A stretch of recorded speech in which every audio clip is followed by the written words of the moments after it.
Bonjour, je suis Aïcha Hamdouchi, une éternelle apprentie de la vie. Mon intention est de partager avec vous mon propre chemin de développement personnel pour vous inspirer, vous éclairer et permettre à chacun de retrouver sa vérité intérieure. Comme vous, j'ai traversé des épreuves, des échecs, des remises en question. J'avais soif de clarté, de repères. Puis j'ai compris que la véritable force naît de l'acceptation de notre vulnérabilité et que toutes les réponses se trouvent déjà en nous. C'est alors que ma quête de sens a commencé. Sur ma route, j'ai rencontré des guides, des voix, des éclats d'humanité, mes éclaireurs. Ils n'ont pas tracé mon chemin à ma place, mais ils ont rallumé une étincelle, éveillé une force intérieure qui m'a permis de poser un pas après l'autre. J'ai découvert que la qualité de nos vies dépend des questions qu'on se pose et des relations qu'on cultive. Chaque rencontre peut devenir une clé, chaque lien un repère, chaque échange une prise de conscience. Et un jour, vient le moment où l'on devient soi-même éclaireur pour quelqu'un d'autre. C'est un cercle, une transmission, une humanité retrouvée. C'est dans cet esprit qu'est né Les Éclaireurs, un podcast profondément humain et authentique où chacun peut se reconnaître et se reconnecter. Dans la philosophie japonaise, il existe la figure du senpai, celui qui a fait quelques pas avant vous et marche à vos côtés pour partager son expérience. C'est avec cette intention que je me tiens ici, ni savante, ni experte, mais compagne de route. Nous avançons ensemble et nous grandissons ensemble. Dans certains épisodes, j'accueillerai des voix inspirantes, des femmes et des hommes qui ont traversé des tempêtes, surmonté des défis, trouvé leur lumière.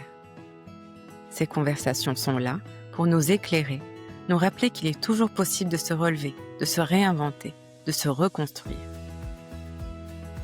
Et puis, il y aura aussi des épisodes plus intimes, en solo, des moments où je partagerai avec vous mes réflexions, mes apprentissages, les lectures et les formations qui m'ont guidée sur mon propre chemin de vie.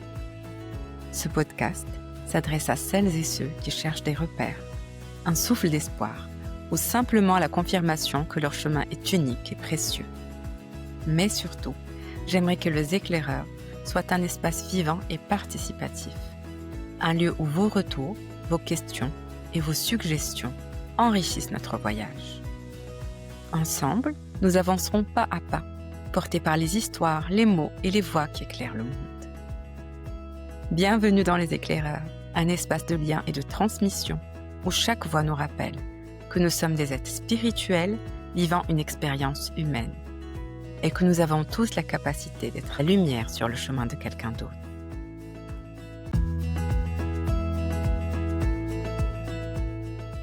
Tous les sages et maîtres spirituels, tous les mystiques ou encore les pratiquants de toutes les religions et philosophies ont un point commun. Ils se lèvent à l'aube. Ce moment suspendu avant que le monde ne nous réclame. C'est celui où l'être peut se manifester. Et si ce n'était pas une coïncidence? Et si la clé de notre énergie, de notre clarté et même de notre paix se jouait dans les premières heures du jour? Pour ce deuxième épisode solo des Éclaireurs, j'ai choisi de vous parler d'un livre qui m'a profondément marqué. The Miracle Morning de Hal Elrod. Traduit en plus de 30 langues et vendu à plusieurs millions d'exemplaires, il propose une méthode simple mais puissante pour transformer sa vie, en transformant ses matinées. L'auteur y raconte comment, après un accident qui a failli lui coûter la vie et une faillite personnelle, il a reconstruit son existence grâce à une routine matinale structurée autour de 6 pratiques. Les fameuses savers, pour dire sauveur. Le silence ou la méditation, les affirmations, la visualisation, l'exercice physique, la lecture et l'écriture. Son message est clair. En consacrant chaque matin un moment à ces rituels, même 10 minutes, on peut améliorer son mindset, son énergie, sa clarté mentale et sa productivité. Ce livre n'est pas seulement un guide pratique, c'est aussi un appel à reprendre le pouvoir sur sa vie grâce à la discipline et à la conscience. Et c'est exactement à cet endroit que commence notre épisode aujourd'hui. Ce que je vais vous raconter, ce n'est pas une routine, c'est une renaissance, la mienne et peut-être bientôt la vôtre. Alors pourquoi ce livre m'a touchée? J'ai lu Miracle Morning à un moment où ma vie était bouleversée par une expérience personnelle très éprouvante. Et en même temps, sur un autre plan, par une bénédiction, la naissance de mon deuxième enfant. La vie nous ramène des fois ces moments où nous sommes complètement dans la dualité. Et la lecture a toujours été un refuge pour moi. Mais là, j'étais en mode zombie.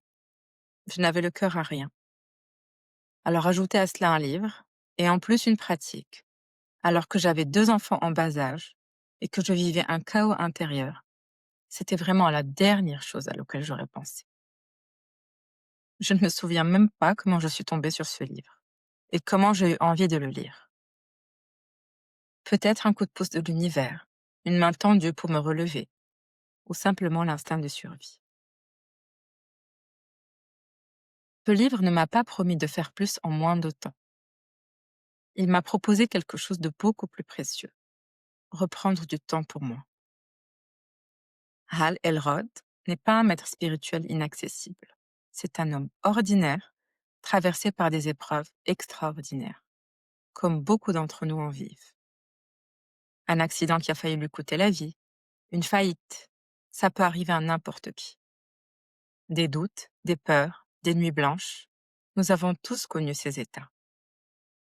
Et au milieu de tout ça, un matin où tout a basculé. Mais au fond, ce livre raconte juste l'histoire d'un homme qui s'est relevé. Et c'est ce qui m'a touchée le plus. Parce que ça résonnait avec moi, avec mon moment de vie, avec ma fatigue. Comme je vous le disais, j'ai découvert ce livre quand j'étais jeune maman. J'avais un bébé dans les bras, un enfant de 3 ans dans les jambes, les nuits étaient hachées, j'allaitais, je me levais plusieurs fois, je dormais par morceaux. Beaucoup de mamans et même de papas vont me comprendre. Je vivais dans un état d'hypnose, un brouillard épais, que toutes les jeunes mamans connaissent, en mode pilotage automatique, présente mais absente, debout mais éteinte. Et un matin, j'ai fait quelque chose. Pas grand-chose. Je me suis juste levée. Pas à 5 heures du matin, j'en étais incapable. J'ai juste mis mon réveil, 15 minutes plus tôt, puis 20, puis 30. Les neurosciences m'ont aidé à comprendre. Créer une nouvelle habitude prend environ 21 jours, parfois 30. C'est le temps nécessaire pour que le cerveau bâtisse de nouveaux circuits neuronaux. Alors j'ai tenu, jour après jour. Et un matin, la résistance a cédé. Petit à petit, j'ai retrouvé de la clarté. Je faisais les choses avec plus de calme. Mon brouillard mental a commencé à se dissiper. Ces matinées, même courtes, m'ont offert un cadeau immatériel, un espace rien qu'à moi. Et on sait à quel point ça est précieux, surtout dans un monde où tout le monde court. Et on ne sait même plus vers quoi on court. C'était un moment où je pouvais respirer sans être sollicitée. Ça a transformé mes journées. Moins de fatigue, moins de colère, moins de stress, plus de présence, plus de douceur. Et puis un matin, j'ai compris quelque chose d'encore plus grand. Le miracle le plus discret, c'était la contemplation. On court tellement qu'on ne voit plus ce qui est déjà là. Je passais voir mes enfants dormir, je les regardais respirer doucement, et je me disais, c'est ça le miracle. Des fois, je pleurais à chaudes larmes. Bien sûr, avec les hormones, faut pas m'en vouloir. Le simple fait d'être en vie, de voir un lever de soleil, d'entendre sa propre respiration, combien de choses on prend pour acquis, jusqu'à ce qu'on les perde. Des choses minuscules en apparence, mais immenses dans le ressenti. Et c'est là que j'ai compris. La contemplation, c'est une forme de gratitude. Et ce n'est pas une pratique, c'est un état de présence. Quand on ralentit, on voit. Et quand on voit, tout se transforme. Et il y a un autre effet qu'on sous-estime, surtout quand on porte beaucoup. Une famille, un travail, une entreprise, une charge mentale. Se réveiller plus tôt, juste pour soi, c'est une soupape, une décompression avant la journée. Et quand on démarre la journée avec soi, on démarre la journée avec les autres, autrement. Plus patient, plus présent. On ne crie pas sur ses enfants qui n'ont rien fait juste parce qu'ils vont pas assez vite à notre rythme. On ne s'énerve pas avec son conjoint parce qu'on cherche juste un bouc émissaire. On n'arrive pas au travail déjà à bout. Le calme du matin devient le calme du cœur. Et pour en revenir au livre, Hal Elrod a structuré sa routine autour de 6 piliers. Les savers, sauveurs. Un acronyme oui, mais surtout une boussole pour revenir à soi. Voici comment moi je les vis et comment vous pouvez les appliquer même en 6 minutes. 6 minutes chacun. Le S pour silence. Que ce soit de la méditation, prière, respiration, dhikr, ce que vous voulez. Asseyez-vous. Fermez les yeux. Respirez 1 minute. Le monde ne va pas s'arrêter de tourner. Choisissez votre état intérieur avant que le monde ne le choisisse pour vous. Des chercheurs de Harvard ont découvert que quelques minutes de silence, répétées chaque matin, ne sont pas seulement apaisantes. Elles transforment littéralement notre cerveau. Et pour vous donner des faits un petit peu plus scientifiques, et n'hésitez pas à aller faire des recherches, l'amygdale, ce petit centre d'alarme qui nous fait réagir au quart de tour, se calme. Le cortex préfrontal, l'endroit du discernement, de la clarté, s'épaissit, mais vraiment physiquement. Quand on s'assoit dans le silence, on ne se repose pas seulement, on se rééduque intérieurement, on se déconditionne en quelque sorte, et on réapprend à devenir maître de sa journée. Je passe à présent à A, pour affirmation. Écrivez une phrase simple. Aujourd'hui, je suis capable de. Et complétez ce que vous voulez accomplir ce jour-là. Les affirmations ne sont pas des souhaits, ce sont des engagements vis-à-vis de soi. Elles ne sont pas non plus un positive thinking naïf. Quand nous répétons des phrases constructives, le cerveau active une zone très particulière, celle de l'autorécompense, de la construction identitaire. Les chercheurs ont observé une baisse du cortisol, l'hormone du stress. C'est comme si le cerveau disait: ce que tu es en train de te raconter, je le prends au sérieux, je m'y adapte. Les mots que l'on répète deviennent des instructions internes. Et petit à petit, l'esprit change sa manière de fonctionner. Et quand on change son environnement intérieur, croyez-moi, l'environnement extérieur n'en peut être qu'affecté.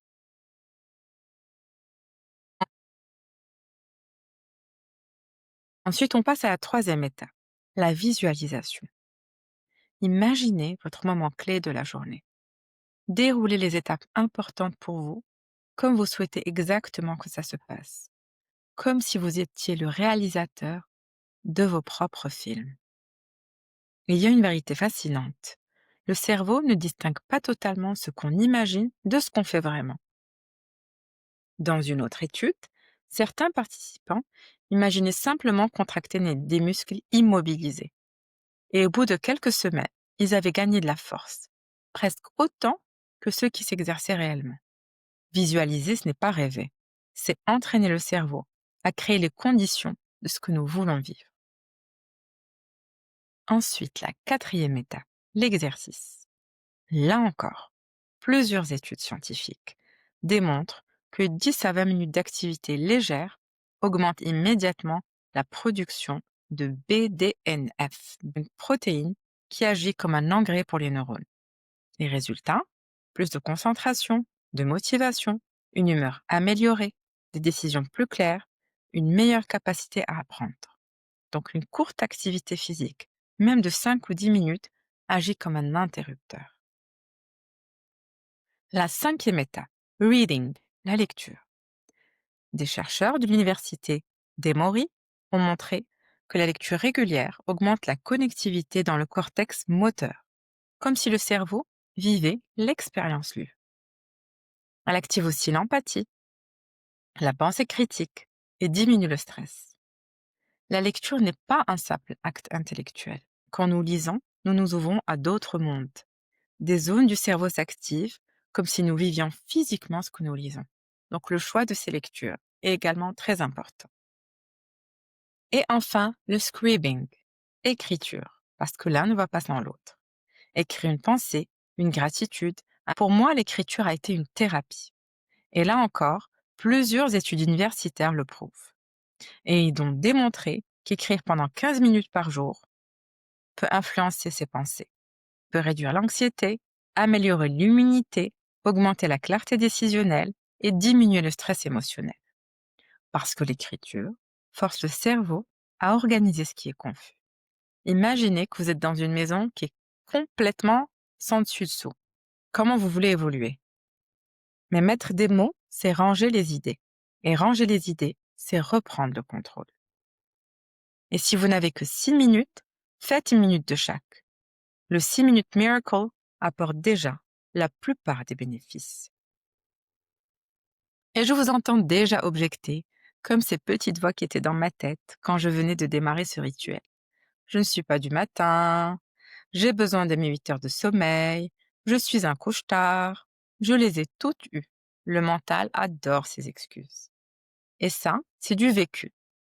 Je me couchais tard, je me levais 1000 fois par nuit. Avec l'allaitement, je vivais d'un sommeil haché. Et en apprenant à me lever tôt, j'ai dû apprendre à me coucher tôt. Parce que si on veut se réveiller dans la lumière et non dans le brouillard, on doit s'endormir de façon paisible et respecter notre rythme circadien. C'est l'horloge interne de notre corps, celle qui régule le sommeil, la température, les hormones.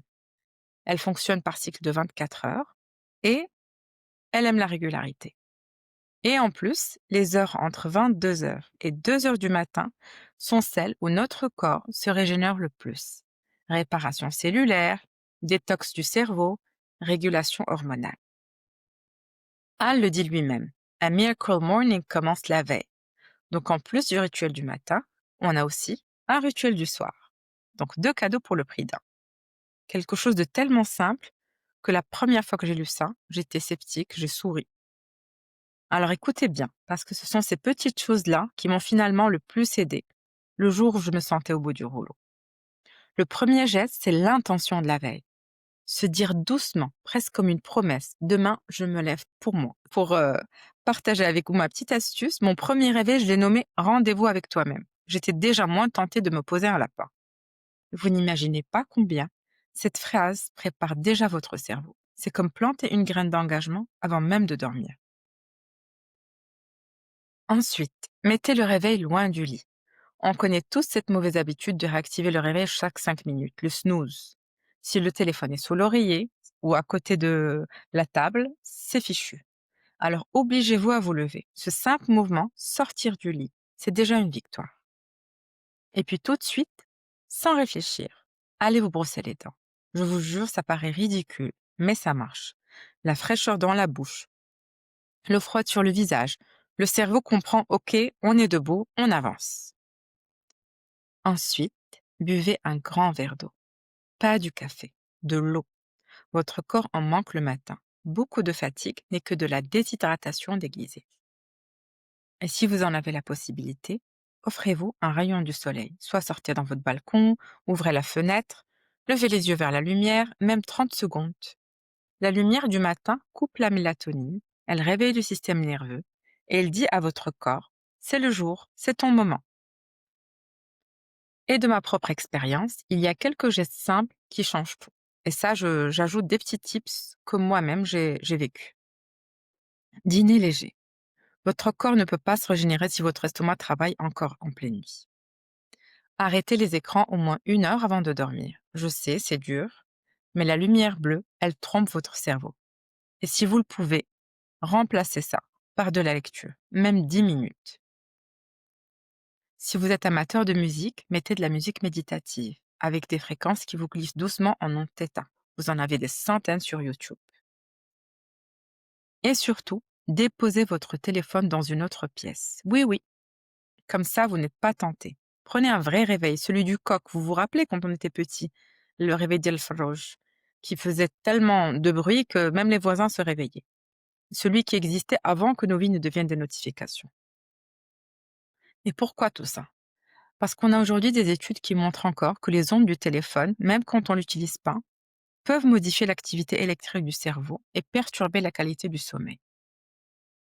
Et souvenez-vous, la qualité de notre sommeil conditionne à la qualité de notre réveil. Si on dort mal, on se réveille mal. Et si on dort bien, on se réveille bien. C'est aussi simple que ça. Et si vous ne deviez retenir qu'une seule chose, c'est celle-ci.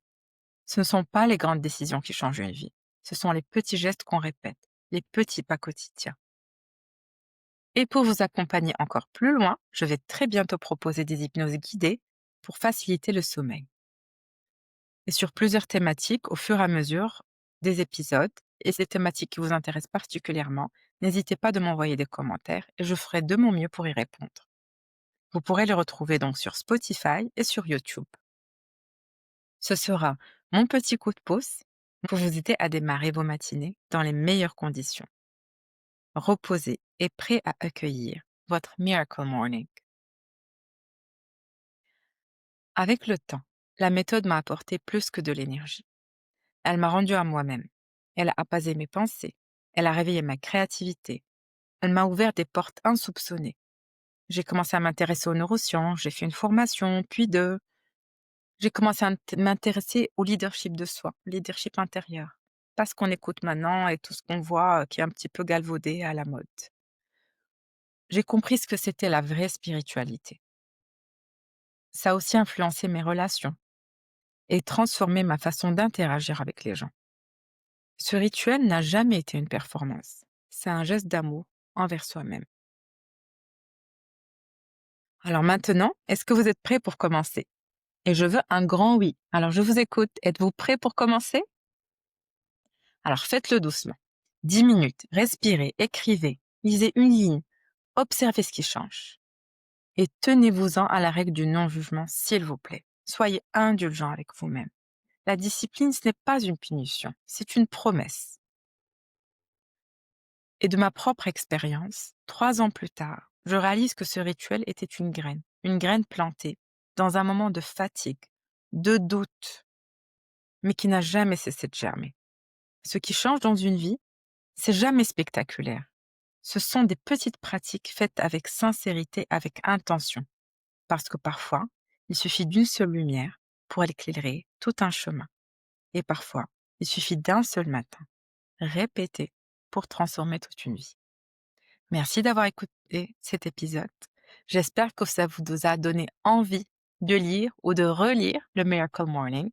N'hésitez pas à partager avec moi vos impressions. Et je vous dis à très bientôt. Merci d'avoir été avec nous dans cet épisode des éclaireurs. J'espère que cette conversation a rallumé en vous une étincelle d'espoir, de paix ou simplement l'envie d'avancer un peu plus en conscience. Si cet épisode vous a inspiré, prolongez le cercle de transmission. Abonnez-vous, partagez-le avec vos proches, laissez un commentaire et une note sur Spotify, Apple Podcast, Deezer. Vos retours, vos questions, vos suggestions nourrissent cette aventure collective. On se retrouve chaque samedi pour un nouvel épisode, une nouvelle rencontre sur le chemin de notre voyage intérieur. En attendant, avancez à votre rythme avec gratitude, confiance et amour. Et souvenez-vous, nous sommes des êtres spirituels vivant une expérience humaine. Et nous avons chacun la capacité d'être la lumière sur le chemin de quelqu'un d'autre.